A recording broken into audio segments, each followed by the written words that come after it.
First Sudza. This is Suja. The news is as follows. The city is controlled by the armed forces of Ukraine. Then Sverdlivkovo. And then many towns and villages in the Kursk region. The special operation, as the bunker man stated, is going according to plan.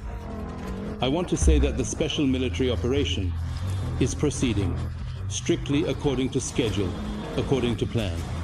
Thousands of prisoners, among whom are many conscripts and Kadyrovites.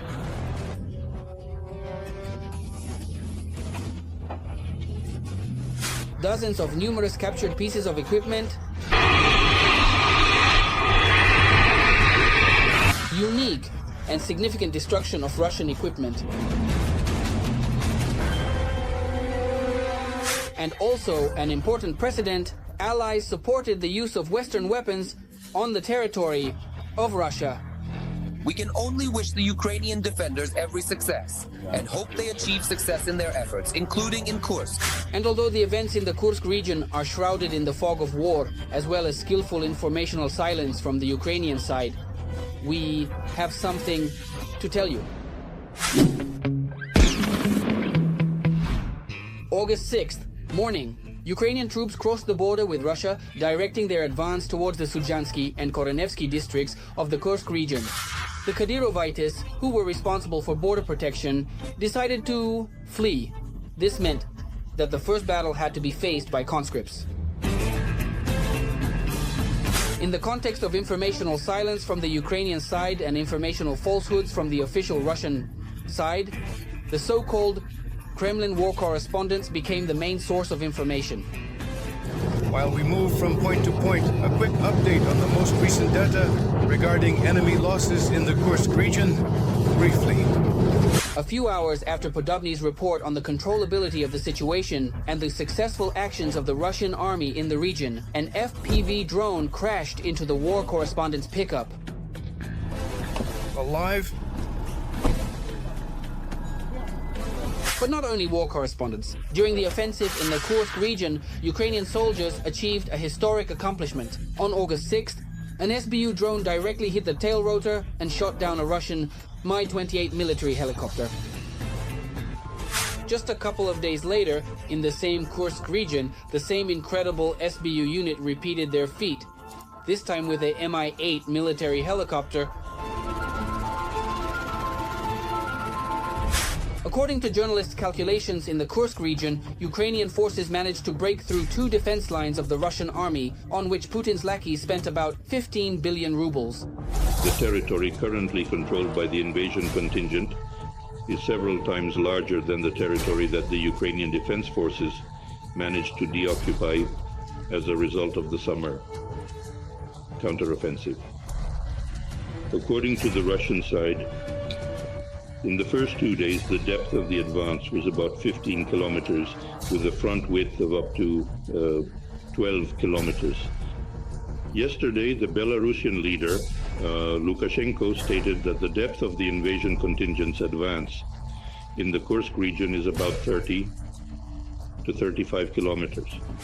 Amid the rapid advance of the Ukrainian armed forces deep into the Kursk region, Z military correspondents said the main target of the Ukrainian armed forces is the Kursk nuclear power plant. Satellite images show that such a target is attributed to Ukraine by Z bloggers and authorities. To the south of the nuclear power plant, the Russians began urgent construction of defensive fortifications.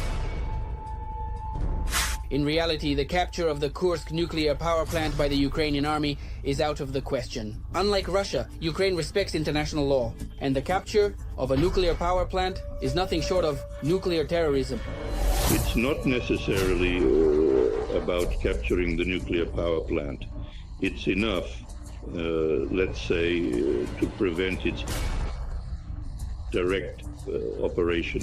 In other words, the focus should be first of all, on the distribution stations, as was the case with the Zaporizhzhia power plant, which is a nuclear power plant that the Russians plan to use in connection with the energy bridge to the occupied Crimea. Another goal that many mention is to stretch the Russian occupation forces, the invading army involved in the offensive in eastern Ukraine.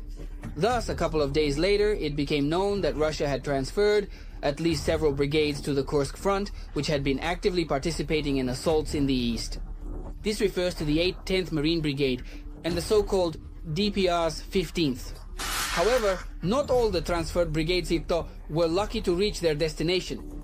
On the night of August 9th, a large Russian column was destroyed by a HIMARS strike. Estimates say Russia could have lost between 200 to 500 soldiers killed. The destruction of the column in the Rilsk district indeed demonstrates another extremely crucial detail. Western weapons supplied to Ukraine can and should strike Russian territory.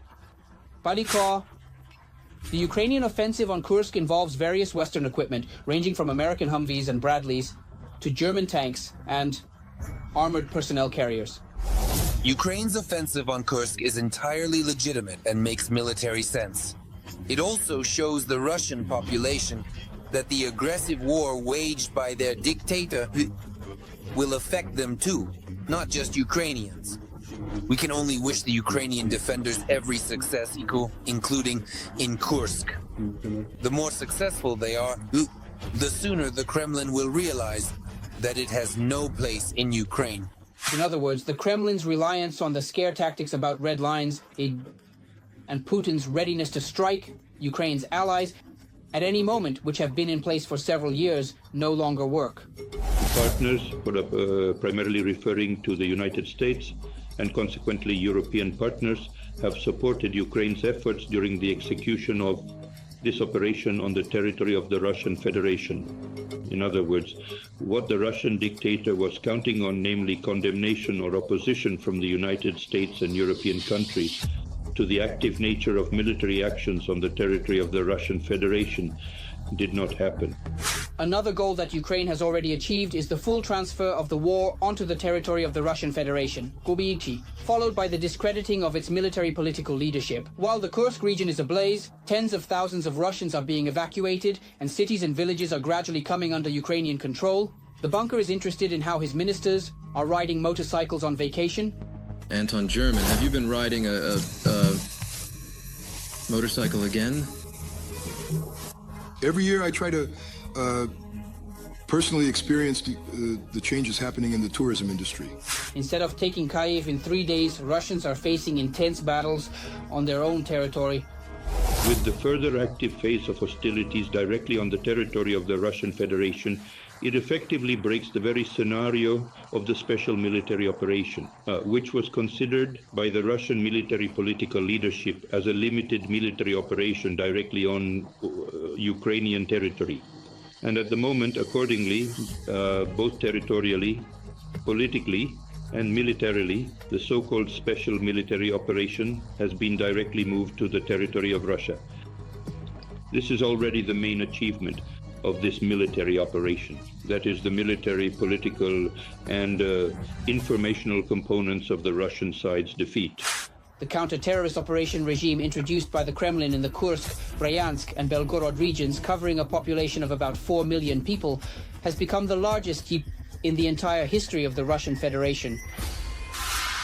In addition to the counter-terrorist operation regime, another step by the Kremlin was tightening the screws on those very military correspondents. Yesterday's truth-tellers and fierce critics of the Russian military political leadership have reduced their activity to almost zero. In other words, unable to stop the Ukrainian armed forces, the Kremlin targeted those who can tell the truth about the successes of the Ukrainian army, and the successes are only multiplying. According to Russian sources, in the last 24 hours, the combat zone in the Kursk region has increased by another 70 square kilometers, and now equals 720,000 square meters. That's all for now. Don't forget to write in the comments about which types of weapons you would like to learn more about. Like this video, and of course, subscribe to our new Arsenal channel. The link is in the description below the video.